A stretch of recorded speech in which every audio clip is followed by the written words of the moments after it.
का आदेश या डिक्री, फिर बिहार भूमि विवाद निराकरण अधिनियम 2009 के अधीन न्यायालय के आदेश या डिक्री, सक्षम प्राधिकार द्वारा लोक भूमि की बंदोबस्ती या अंतरण उसके आधार पर भी दाखिल खारिज किया जाता है।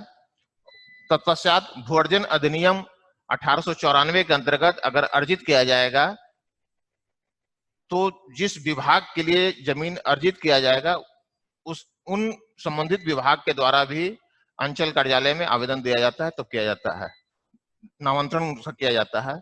बिहार प्रश्रय प्राप्त बासगित काश्तकारी अधिनियम 1947 के अधीन भी बासगित स्थान की अगर बंदोबस्ती होती है, इसके अंतर्गत इस इंस्ट्रूमेंट पर के द्वारा भी दाखिल खारिज का निष्पादन किया जाता है। क्रय नीति 2010 के अंतर्गत अधीन महादलित परिवारों को अगर जमीन क्रय करके दी जाती है तो उस क्रय के आधार पर भी दाखिल खारिज का निष्पादन किया जाता है। अगर कोसी क्षेत्र अधिनियम 1951 के अधीन पूर्व रैयतों को भूमि का प्रत्यावर्तन हुआ है, उसके आधार पर भी किया जाता है। बिहार भूमि रैयती क्रय नीति 2014 के अंतर्गत अगर भूमि क्रय की गई है, सतत लीज की गई है, उसके आधार पर भी दाखिल खारिज किया जाता है। नहीं आता। बिहार भूमि सुधार अधिकतम सीमा निर्धारण एवं अधिशेष भूमि अर्जन अगर होती है, अधिनियम 1961 के अधीन अधिशेष भूमियों की बंदोबस्ती अगर किसी व्यक्तियों के बीच वितरित किया जाता है जिनके नाम से होता है, उन पर्चे के आधार पर भी दाखिल खारिज किया जाता है। इस प्रकार इतनी इंस्ट्रूमेंट के आधार पर अंचल कार्यालय से दाखिल खारिज का निष्पादन किया जाता है, ये आप जान लीजिए। तो अब रहा कि यही इंस्ट्रूमेंट लेकर आपके यहाँ सर्वेक्षण जब खाना पूरी करेंगे, उन परिस्थितियों में भी रैयतों के द्वारा विक्रय पत्र, दान पत्र या किसी होल्डिंग का बंटवारा अगर हुआ है तो बंटवारा पंचनामा बंटवारा हो या किसी न्यायालय का बंटवारा हो, या अगर सतत लीज के द्वारा अगर रैयत को किसी विभाग को अगर मिला है, उस संबंधित विभाग के द्वारा भी जो है वो आपको आपत्ति दिया जाएगा खानापुरी के क्रम में कि मुझे ये सतत लीज किससे प्राप्त हुआ है, इसलिए मेरा खाता खोल दिया जाए। आपका बिल भी आएगा तो बिल के आधार पर भी दाखिल खारिज, मैंने खाता खोलना है, अगर वो अगर बिल अगर है और उसका प्रोवेट अगर हो गया है तो उसके आधार पर भी सर्वेक्षण के क्रम में आपको खानापुरी के क्रम में उसे खाता खोलना है। आप ये जान लीजिए। अब रहा कि ये जो है दाखिल खारिज, पहले शुरू में जब आजादी से पहले 1950 से पहले जब जमींदारी व्यवस्था थी तो खास महाल मैनुअल के तहत नामांतरण किया जाता था। अभी जो ये एक्ट है 2011, इसके पहले लॉ ऑफ म्यूटेशन के अंतर्गत दाखिल खारिज की जाती थी, और उससे भी पहले मैंने खास महाल मैनुअल के अंतर्गत नामांतरण का प्रावधान था। आप कुछ जानकारी दे दें कि आप बिहार काश्तकारी में आप चर्चा जब हुई थी कि जो अंग्रेज थे और जब आई तो कलेक्टर का व्यवस्था किया, कलेक्टर मालगुजारी स्वयं नहीं वसूल कर सकते थे, उसी स्थिति में वो अपने अधीन वो ऑक्शन कर प्रोपराइटर को रखे। अब प्रोपराइटर भी अपना जो है लगान वसूली नहीं कर सकता था, तो इसलिए अपने टेन्योर को रखा। टेन्योर भी जो है वो हाँ वो काश्तकार, उसके बाद उसके अंडर टेन्योर, समझ रहे हैं ना? नहीं, अंडर टेन्योर से पहले टेन्योर होल्डर, तो अंडर टेन्योर होल्डर। इस प्रकार से ये लोग क्या थे, tenure holder, under tenure holder, revenue farmer थे। इस प्रकार जो है वो उनके अधीन जोतों की भूमि थी, मगर स्वयं खेती नहीं करते थे, वो सिर्फ लगान वसूली कर वो अपने ऊपर वाले टेन्योर या टेन्योर होल्डर या टेन्योर जो है वो अपने प्रोपराइटर को देते थे। अब प्रोपराइटर के माध्यम से संबंधित जिला की समहर्ता को लगान मिलता था। तो उन जमाने में भी समाहरणालय स्तर पर एक सामान्य पंजी हुआ करता था, उसी में सभी प्रोप्राइटर का नाम दर्ज होता था और उसी पंजी को खेवट कहा जाता था, समझ लीजिए। और उसी में नामांतरण किया जाता था। तो जो नामांतरण होता था, यदि मान लीजिए कि आप प्रोप्राइटर जो है वो छोड़ दिया, लगान नहीं वसूल कर दे सका, तो फिर ऑक्शन होती थी, दूसरे प्रोप्राइटर को मिलता था। तो नाम में बदलाव जो होता, चेंज होता, उसी खेवट पंजी में जो समाहर्ता के पास एक जनरल रजिस्टर होता था, उसी में नाम में परिवर्तन होता था। तो ये प्रक्रिया भी जो है खास महाल के अंतर्गत होती थी। खास महाल मैनुअल के अंतर्गत ये प्रक्रिया को अपनाया जाता था। इस प्रकार ये नामांतरण की प्रक्रिया उस जमाने से शुरू हुआ। उसके बाद हमारा रजिस्ट्रेशन एक्ट भी बना, इंडियन रजिस्ट्रेशन एक्ट 1908, फिर ट्रांसफर ऑफ प्रॉपर्टी एक्ट था। तो इसी क्रम में आप बिहार काश्तकारी अधिनियम 1885 बना, जो बंगाल काश्तकारी अधिनियम था। बाद में 1934 में जब राज्य अलग हुआ तो बिहार काश्तकारी अधिनियम 1885 के नाम से जाना गया। तो उस काश्तकारी अधिनियम में भी धारा 11 में अस्थायी भूधृति का अंतरण या संचारण की व्यवस्था है। फिर आपका धारा 12 में अस्थायी भूमि का स्वेच्छा से अंतरण, अगर स्वेच्छा से किसी दूसरे को अगर दे रहे हैं, बंधक रख रहे हैं, या नहीं आ रहा है सर, आवाज क्लियर नहीं हो रही है, आवाज भी क्लियर नहीं आ रहा सर, चेहरा आप साइड पे क्लियर नहीं आ रहा है। तो बिजली कट गई है एक्चुअली। यहाँ अभी जो है ना लोड शेडिंग हो गया है, इसलिए थोड़ा सा अंधेरा हो गया है हॉल, और बिजली आएगी तो फिर आपके पीछे जो साइड स्क्रीन दिखाया जा रहा है वो बिल्कुल एक मतलब गजब टाइप का है। अब सर धीरे धीरे ठीक हो रहा है। ठीक हो रहा है ना? हाँ हाँ, अरे उससे कोई मतलब नहीं है भाई। अभी मेरी आवाज जा रही है? आवाज सुन रहे हैं ना सर? लोड शेडिंग हो गई है बहुत अभी। बढ़िया सर बैकग्राउंड बहुत बढ़िया लगाए हैं। सर अच्छी आवाज आ रहा है। अब बस केवल साउंड क्लियर सही रहना चाहिए सर। हाँ चलिए आगे, आवाज ठीक हो जाए सर बस। हाँ ये है ना बीटी एक्ट के अंतर्गत ही धारा 15 के में अस्थायी भूधृति का उत्तराधिकारी का भी प्रावधान है, समझ लीजिए। ये आपकी जानकारी के लिए बता देते हैं।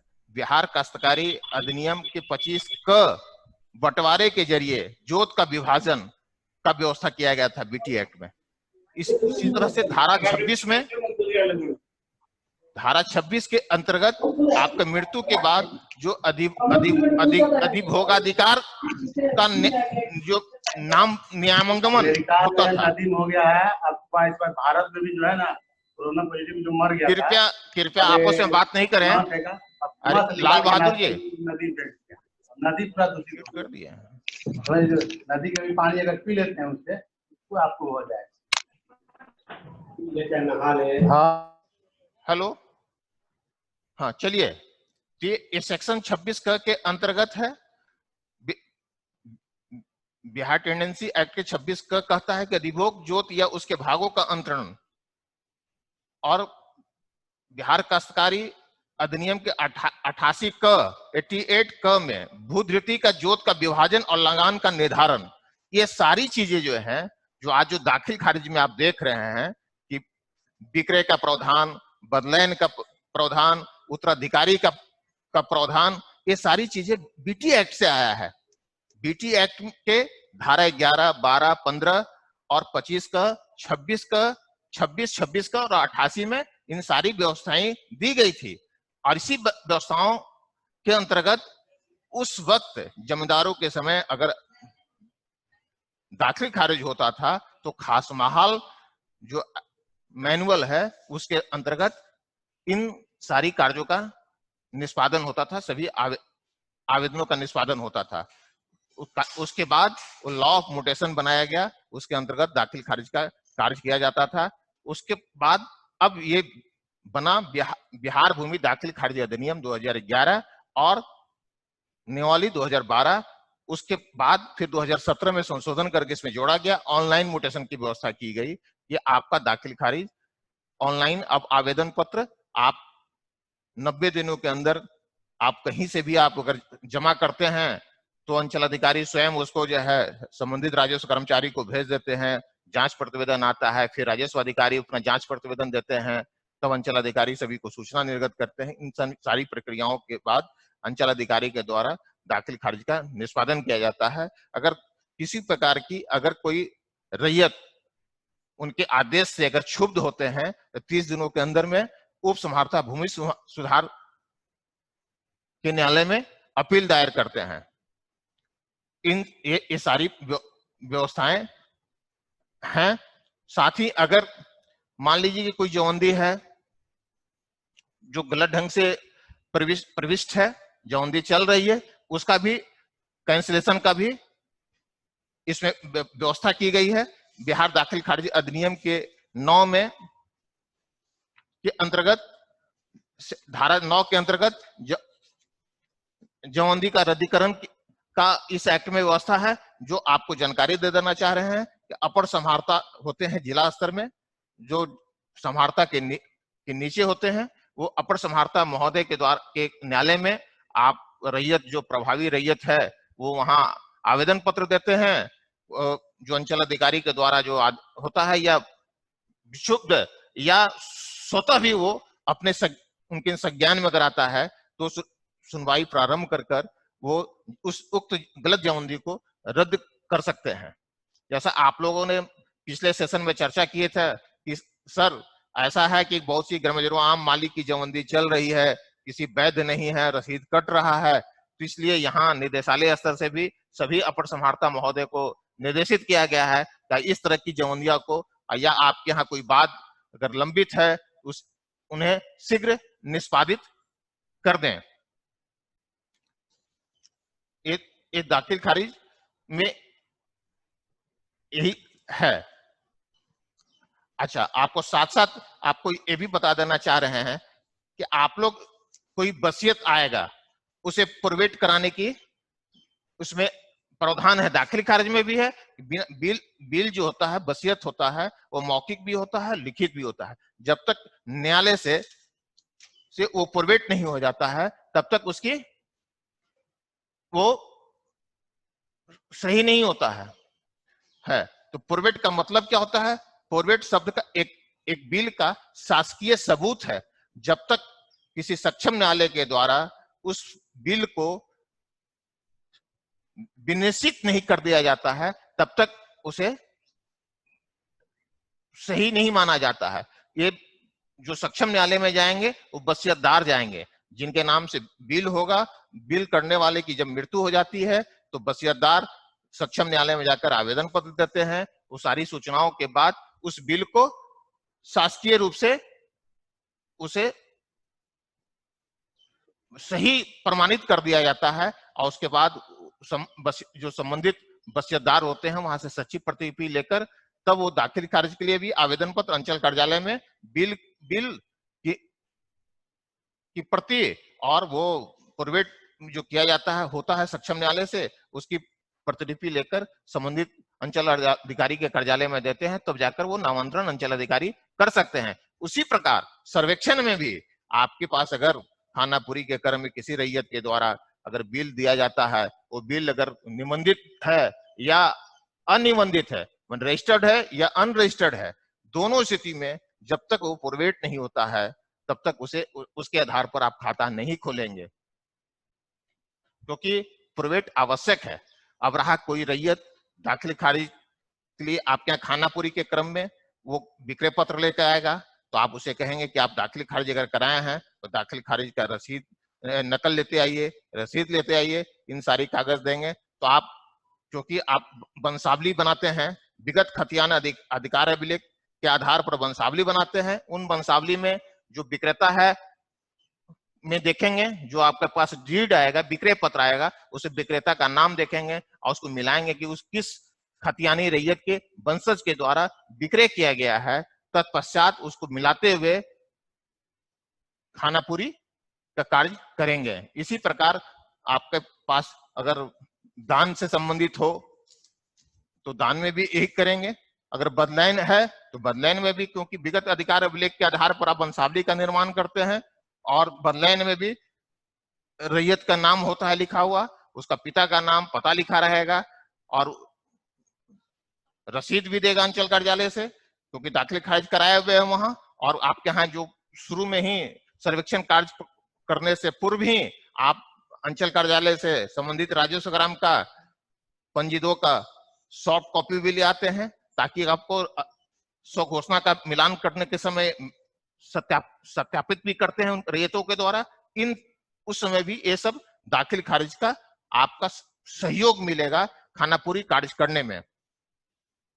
बहुत सा ऐसा डीड आएगा कि रैयत जो है वो अनरजिस्टर्ड होगा, लिखा हुआ होगा, निबंधित नहीं होगा, और वो कहेगा कि इसके आधार पर हमारा कर दीजिए। तो जब तक वो रजिस्टर्ड नहीं हो रजिस्ट्री ऑफिस से, निबंधन कार्यालय से हो, तब तक उस तरह का विक्रय पत्र की मान्यता आप नहीं देंगे। और निबंधन के साथ साथ उसे कहेंगे जो जैसे ही सर्वेक्षण कार्य के लिए उद्घोषणा के आधार पर आप प्रचार प्रसार करते हैं कि सर्वेक्षण कार्य प्रारंभ होने जा रहा है, तो सभी रैयतों को उस आम सभा जो आपका आयोजन करेंगे उसमें कह देंगे कि सभी लोग अपने, आप लोगों के पास जो भी विक्रय पत्र है या बदलैन है, दान पत्र है या आपसी बंटवारा करना है, अंचल कार्यालय में जाकर अपना कर लें, ताकि आपका खानापुरी का कार्य ससमय हो सके।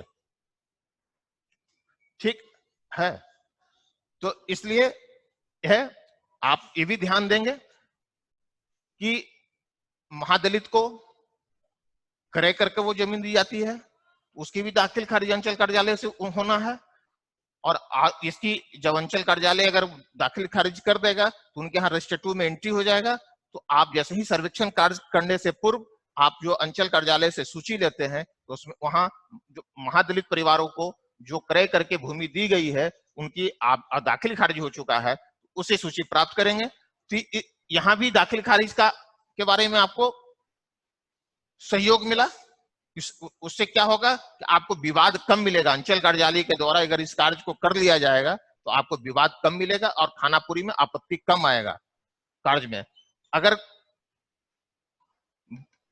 बिहार रैयती भूमि लीज नीति 2014 के अंतर्गत, ये नीति 2014 में जो बना, क्योंकि सरकार को भूअर्जन करने में जो केंद्र सरकार का भूअर्जन का नीति है उसमें समय ज्यादा लगता था। उसी स्थिति में बिहार सरकार जल्दी से विकास का कार्य हो, इसके लिए एक यहाँ बिहार रैयती भूमि लीज नीति 2014 एक नीति बनाई, ताकि हम जल्दी से जल्दी रैयतों से हम जमीन का भूअर्जन कर हम विकास का कार्य करेंगे।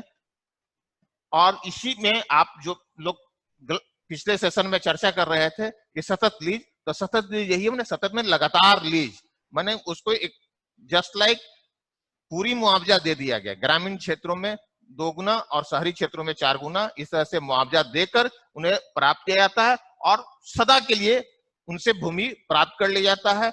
और जिस विभाग के नाम से जिस कार्य के लिए अगर भूमि को लीज के रूप में ली जाती है उसका भी म्यूटेशन अंचल अधिकारी को करना है, और इसकी भी सूची आपको अंचल कार्यालय से प्राप्त करना है, क्योंकि उस रैयत से घटेगा। यदि मान लीजिए कि ऐसा अगर है कि नहीं हुआ है तो आप अंचल कार्यालय में संबंधित विभाग को भेज दीजिए कि जाइए आप वहां जाकर आप अपना म्यूटेशन करा कर आइए, तब हम आपके यहाँ खानापुरी का कार्य कर देंगे। अगर थोड़ी सी स्टेज बढ़ जाएगा तो प्रपत्र 8 में वो आपत्ति दे देंगे। प्रपत्र 6 के क्रम में यदि नहीं आ पाता है लोग तो प्रपत्र 8 में आपत्ति देंगे, वहां उसकी करेक्शन कर देंगे। वो रैयत के नाम पर अगर खाता खुल गया है तो उसको ठीक कर देंगे।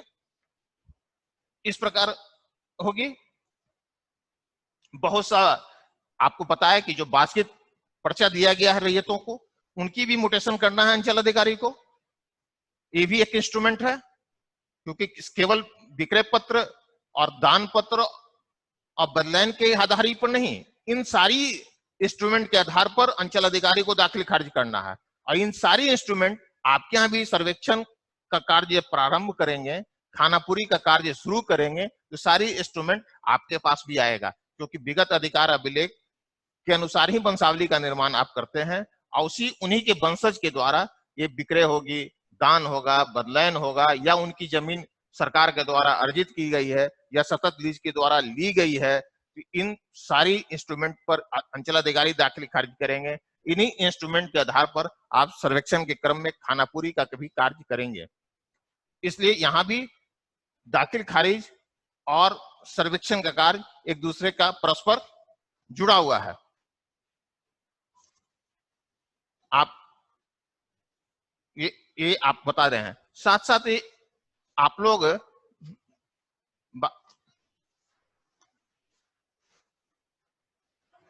हाँ अटेंडेंस ले लेते हैं। हेलो, आरती कुमारी जी हैं? आरती कुमारी हैं? आरती कुमारी, आरती कुमारी, राम जी सर, आरती कुमारी हैं? उपस्थित हैं?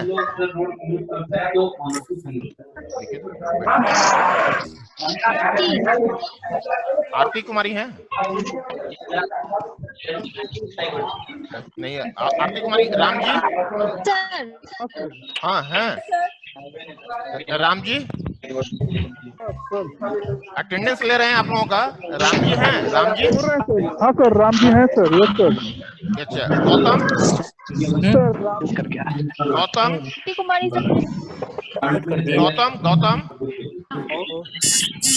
एक्सक्यूज मी सर, जिनका नाम आप बोल रहे हैं, क्या नाम सर आप बोल रहे हैं? सिर्फ खुशी को बोलिए ना बोलने के लिए, दूसरा आदमी कोई नहीं बोलेगा। मेरी आवाज, मैं जिनका नाम पुकार रहा हूँ वो सिर्फ अटेंडेंस के रूप में यस बोलेंगे बस। गौतम, अंजुम आरा, प्रेरणा बर्नवाल,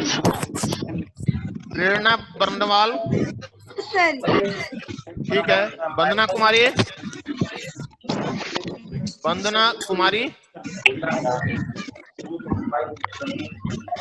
कौशलेंद्र कुमार। सब लोग चुप हो जाइए ना प्लीज। कौशलेंद्र कुमार, सर आवाज क्लियर नहीं आ रही है आपकी। कौशलेंद्र कुमार, सर कौशलेंद्र कुमार हैं? Sir yes sir Kaushlendra Kumar है सर। जेवा परवीन, यस सर हैं। ठीक सर, करवा दें। सुधांशु सिंह, हेलो। सुधांशु जी सिंह, सर, जी सर, ओके चलिए। जी सर। मोहम्मद नजीर हुसैन,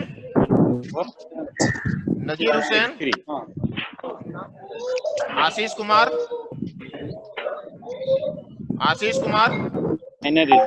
असीत कुमार, मोहम्मद तौफीक आलम,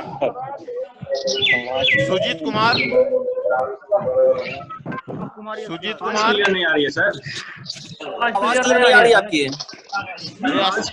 फ्लक्चुएट कर रहा है सर। अच्छा, नजीर हुसैन, पता नहीं चल रहा है क्या। आवाज कट रहा है। नजीर हुसैन,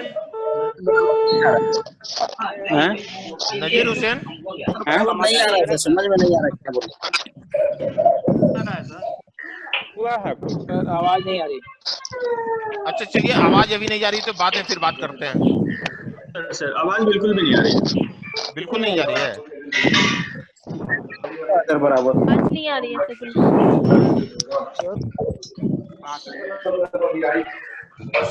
वंदना कुमारी,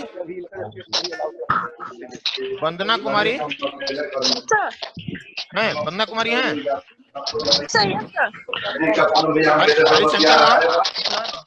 हरिशंकर राम, धनंजय कुमार,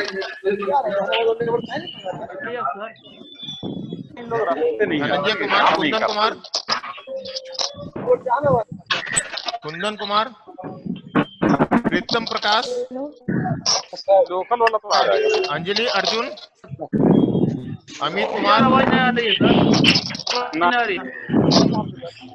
नहीं आ रही है आवाज।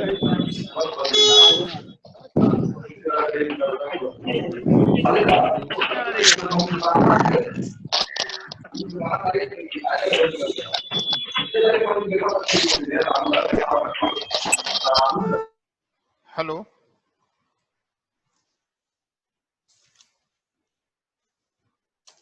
हेलो,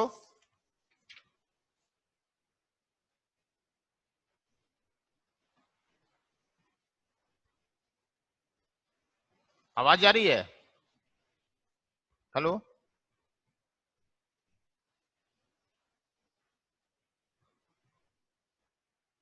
सबको म्यूट कर दिया गया है। हाँ, म्यूट कर रहे इसके हैं। द्वारा सबको म्यूट कर दिया गया था, इसलिए आवाज नहीं आ रहा था सर। आवाज आ रही है, ठीक है।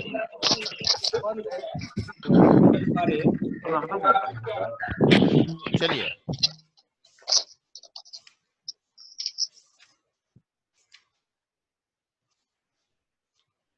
हाँ, साथ ही आपको ये बता रहे हैं कि यदि डीसीएलआर का न्यायालय होता है जो अंचल अधिकारी से ऊपर, अगर अंचल अधिकारी के आदेश से कोई क्षुब्ध होते हैं तो उप समहर्ता भूमि सुधार के न्यायालय में 30 दिनों के अंदर में आवेदन पत्र देना है। और इसी के बाद ये अंचल अधिकारी के द्वारा 2 आदेश पारित किया जाएगा, वो 18 दिनों में किया जाएगा सामान्य, और 3 दिन उनका शुद्धि पत्र निर्गत करने का, 21 दिनों के अंदर में वो दाखिल खारिज का निष्पादन करना है। यदि आपत्ति रहेगी तो 60 दिनों के अंदर में उनके द्वारा आपत्ति का निष्पादन किया जाएगा। अब चलिए, अब आप लोगों का कोई दाखिल खारिज से संबंधित है तो उसका जवाब देते हैं, एक एक कर आप प्रश्न कीजिएगा। कालीन होता है, मतलब इसका कोई हाँ बोलिए। हाँ, एक कर नाम बोलिएगा, उसके साथ साथ प्रश्न कीजिएगा। सर सुजीत कुमार। पत्र क्या होगा सर? शुद्धि पत्र इस बारे में जानना चाह रहे हैं सर। कुमार सर, शुद्धि पत्र क्या होता है सर? हाँ, शुद्धि पत्र बता रहे हैं आपको। आप आवेदन पत्र देते हैं अंचल कार्यालय में दाखिल खारिज के लिए, उस आवेदन पत्र पर अंचल अधिकारी के द्वारा जो कार्रवाई की जाएगी, सुनवाई की जाएगी, सुनवाई के पश्चात जो उन्होंने आदेश पारित करेंगे, उस आदेश के आधार पर जो आदेश निर्गत करेंगे उसे ही शुद्धि पत्र कहा जाता है। ठीक है सर सतत से भूमि का किस तरह से खारिज कराया जाता है? सतत इसके बारे में बतलाया गया आप। क्या सर? हाँ बोलिए। कौन करेगा? दान वाले जो भूमि होता है उसका सर किस तरह से पहले नाम बोलिए, पहले अपना नाम बोलिए। पहले इंद्रभूषण। आवाज साफ नहीं आ रही है, नाम बोलिए पहले। सर इंद्रभूषण बोल रहा हूँ सर। दान वाले जो भूमि होता है उसका दाखिल खारिज किस प्रकार से किया जाता है? दान वाली सुशील जी बोल रहे हैं? इंद्रभूषण बोल रहा हूँ सर। हाँ बोलिए भूषण जी। हाँ सर, दान वाले जो भूमि दिया जाता है दान में, तो उसका दाखिल खारिज किस प्रकार से कराया जाता है? दान पत्र जो होती है वो निबंधित होना चाहिए, जिला निबंधन कार्यालय से निबंधित होना चाहिए। उस आधार पर आवेदन पत्र अंचल कार्यालय में दिया जाता है। दानकर्ता के नाम से जवंदी होगी या उनके पिता के नाम से हो, ये दादा के नाम से हो, अपने होल्डिंग के शेयर के अनुसार वो अपना दान पत्र निबंधित होगी। उसी निबंधित दान पत्र के आधार पर अंचल अधिकारी के द्वारा दाखिल खारिज का निष्पादन किया जाता है। चलिए नेक्स्ट प्रश्न इसके बारे में जो सर कौशल बोल रहे हैं। हाँ बोलिए। सुजीत कुमार बोल रहे हैं सर। सुजीत कुमार बोल रहे हैं, सतत बारे में बतलाया गया है कि इसकी तिथि निर्धारित नहीं होती है सर। फिर लीज से क्या मतलब रहा सर उस चीज का? ये बिहार सरकार जो है ना, जब भूमि अर्जन में समय ज्यादा लग रहा था तो जल्दी कार्य करने के लिए रैयतों से कंसेंट के आधार पर वो भूमि ली जाती है लीज के माध्यम से, और उसे सतत लीज के रूप में मुआवजा देकर वो सतत लीज करा लेती है। सर नीतीश बोल रहा हूँ। आप बोल रहे हैं कि इसका कोई तिथि निर्धारित नहीं होती है सर, समय सीमा सर। फिर उस लीज से क्या मतलब रहा सर? तब तो वो लीज रहा नहीं सर। फिर वो लीज ही है वो। अभी आप इतना ही जानिए कि सतत लीज के आधार पर अंचल अधिकारी को दाखिल खारिज करना है, और उसी सतत लीज पर अगर आएगा आपके यहाँ सर्वेक्षण में तो उसके आधार पर उस रैयत के नाम से खाता खोलना है। तो रैयत सरकार होगा, सरकार हो या मैंने जिस प्रयोजन के लिए बोल रहा हूँ सर। मेरा सवाल ये था, आपने बताया फिर से बताइए क्या एक एक करके बोलिए ना। सभी लोग अपना माइक को म्यूट कीजिए। सभी लोग अपना माइक म्यूट कीजिए, म्यूट में रखिए। सर नीतीश बोल रहा हूँ। मेरा सवाल ये था कि जैसे घर में बंटवारा हो गया है किसी पहले नाम बोलिए ना, पहले नाम बोलिए। पहले नीतीश बोल रहा है। भाग्य नारायण बोल रहे हैं, भाग्य नारायण कुमार बोल रहे हैं सर। इसमें जो सतत का मतलब क्या होता है? सतत का मतलब लगातार। मतलब होता है लगातार रेगुलरली। रेगुलर वो परमानेंट लीज हो गया, अस्थायी लीज हो गई। सर नीतीश बोल रहा हूँ सर, मेरा सवाल एक बार सुन लीजिए सर। नीतीश रोशन बोल रहा हूँ, मेरा सवाल ये है नीतीश घर पे बंटवारा, किसी के घर में बंटवारा हो गया है लेकिन उसका दाखिल खारिज नहीं हुआ है, दाखिल खारिज नहीं करवाया है, तो उस केस में वो जो रैयत होगा वो अपना स्वघोषणा पत्र कैसे देगा? इसमें क्या पहले उसको अपना दाखिल खारिज करवाना पड़ेगा कार्यालय में जाके? पहले जाकर वो दाखिल खारिज अंचल कार्यालय में जाकर करा ले। आप जब एक और जो प्रैक्टिकल प्रॉब्लम आया था, ये मतलब मेरे ही घर की बात है इसलिए पूछ रहा हूँ कि अमीन ही नहीं मिला था सर, तो जमीन का नापी ही नहीं हो पाया, तो दाखिल खारिज कैसे होगा? दाखिल खारिज में अमीन आप अंचल कार्यालय से मिलेगा। और ये निजी प्रश्न मत कीजिए ना। आप ये जानिए कि जब आप पंचनामा बंटवारा या किसी न्यायालय का बंटवारा से आदेश है तो उसके आधार पर अंचल कार्यालय में आवेदन पत्र देकर दाखिल खारिज कराना है। गया था कहाँ? नहीं सर, निजी प्रश्न नहीं था, किसी के साथ भी हो सकता है ऐसा ना। सर जगन्नाथ कुमार बोल रहे हैं सर। पहले दाखिल खारिज कराना ही पड़ेगा, उसके बाद ही स्वघोषणा दिया जाएगा। आप जैसे ही उद्घोषणा होगी, उद्घोषणा के अनुसार संबंधित राजस्व आपस में कौन बात कर रहे हैं भाई? हेलो, सब लोग अपना माइक को म्यूट कीजिए ना। हेलो,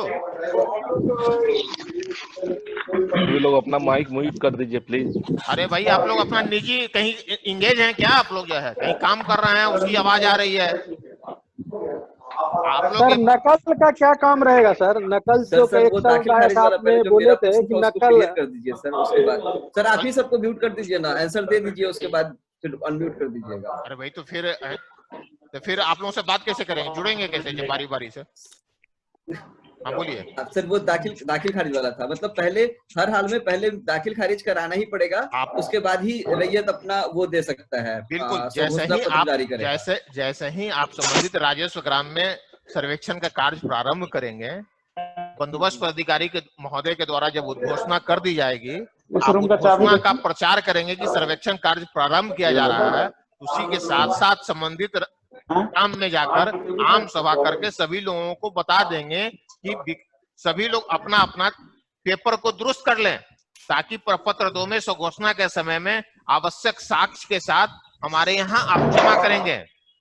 आप सभी को कह देंगे कि सभी लोग जाकर अपना, अगर विक्रय पत्र सेल के द्वारा क्रय किए हैं भूमि तो उसकी दाखिल खारिज करा लें, अगर आपसी बंटवारा है तो करा लें, दान पत्र है तो कर लें, अगर किसी टाइटल पार्टीशन से अगर आपको प्राप्त हुई है किसी न्यायालय से तो जाकर आप लोग अपना म्यूटेशन करा लें। ये इस तरह से करते हैं। अगर मान लीजिए कि इस तरह का अगर छूटा हुआ रह गया, आप जब सर्वेक्षण कार्य प्रारंभ कर रहे हैं और आप वो नहीं करा सके, तो आप विगत अधिकार अभिलेख के आधार पर वंशावली बनाते हैं। उस वंश वृक्ष के आधार पर जो पंचनामा होगा या न्यायालय के द्वारा जो टाइटल पार्टीशन से उन्हें आदेश के द्वारा प्राप्त हुआ होगा, उस आधार पर आप खाता खोलेंगे। पहले प्रयास करेंगे कि आप वो लोग जाकर दाखिल खारिज करा ले, ताकि वो अधिक से अधिक उस जो स्थानीय स्तर पर विवाद होती है उसकी निपटारा अंचल कार्यालय से हो जाएगा, कम आपत्तियां आपकी यहाँ आएगी। अच्छा सर, एक और सवाल था, जैसे कल आप बता रहे थे कि जो फाइनल अभिलेखों का अधिकार जो बनाया जाएगा तो वो 2 बार प्रकाशित किया जाएगा। अभिलेखों का आधार बनने से पहले मतलब 2 बार आपत्ति लिया जाएगा, और एक बार जब अभिलेखों का आधार बन जाएगा उसके बाद एक बार और आपत्ति लिया जाएगा, उसके बाद एक फाइनल ROR तैयार कर दिया जाएगा, वो वैलिड हो जाएगा। उसके बाद अगर कोई रैयत अपना उसपे वो करता है, आपत्ति जाहिर करता है एकदम बिल्कुल जब फाइनल ROR बन जाने के बाद, तो उस केस में क्या होगा? उस केस में फिर उसको कोर्ट में जाना पड़ेगा या फिर यहाँ पे? बता रहे हैं, न्यायालय के नियम 16 में कहता है कि अधिकार अभिलेख को अधिसूचित किया जाएगा राज्य सरकार के द्वारा, तो नोटिफाइड कर दिया गया कि यहाँ अंतिम रूप से ये अंचल कार्यालय में, जिला कार्यालय में मैंने संहारता को दे दिया गया प्रति जो है मालकी फर्द देने के बाद अगर कहीं आपत्ति अगर है तो सक्षम न्यायालय में जाकर वो बात दायर कर वो अपना न्याय प्राप्त करेंगे। अच्छा, ठीक है, क्लियर हो गया सर? सर मैं रुक्मिणी कुमारी बोल रही हूँ। हाँ, 1 मिनट रुक्मिणी सर। हाँ। सर थोड़ा जी सर बताइएगा सर, पंजी 2 क्या होता है सर? पंजी 2 अभी वर्तमान में जो अंचल कार्यालय में रैयतवार प्रत्येक रैयत की भूमि का विवरण, माने खाता, खेसरा, रकबा और लगान की पूरी ब्यौरा उसी पंजी 2 में दर्ज होती है, जौहरी पंजी में। अच्छा जी सर। सर जो सर्वे करेंगे तो हम लोग वो पंजी 2 का सर्वे की कॉपी तुमको अंचल कार्यालय से प्राप्त हो जाएगी जी सर। उससे यदि अभी वर्तमान में यदि नहीं मिलता है तो सर कैसे करेंगे? यदि मतलब पंजी 2 में किसी और का सारी अंचल कार्यालय की पंजियां डिजिटाइज कर दी गई है, उसकी सॉफ्ट कॉपी मिल जाएगी। आपको मालूम होगा कि रेंट कलेक्शन भी ऑनलाइन हो रही है और म्यूटेशन का कार्य भी ऑनलाइन किया जा रहा है। तो इसलिए सारी रजिस्टर 2 हमारा जो है प्रत्येक राजस्व ग्राम का वो डिजिटाइज हो गया है, सभी की सॉफ्ट कॉपी आपको उपलब्ध कराया जाएगा।